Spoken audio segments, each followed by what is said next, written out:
اعوذ باللہ من الشیطان الرجیم بسم اللہ الرحمن الرحیم۔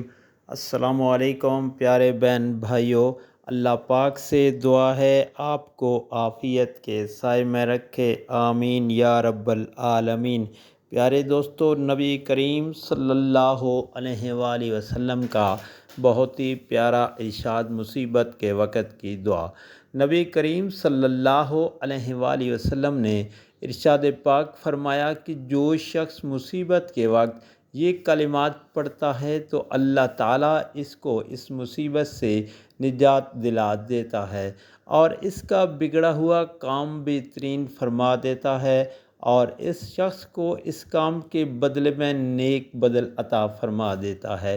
پیارے دوستو، تو جب بھی مصیبت، مشکل یا کوئی ایسا کام نہ ہو تو آپ اس وظائف کو کثرت سے پڑھیں تو انشاءاللہ اللہ تعالیٰ آپ کو اس کے بدلے میں اچھا عطا فرما دیں گے۔ تو پڑھنا یہ ہے، بسم اللہ الرحمن الرحیم، ان للہ و انا الیہ راجعون، ان للہ و انا الیہ راجعون۔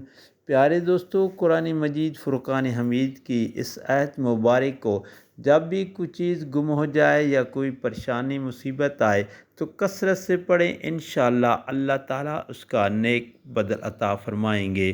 اللہ پاک سے دعا ہے عمل کی توفیق عطا فرمائے، آمین۔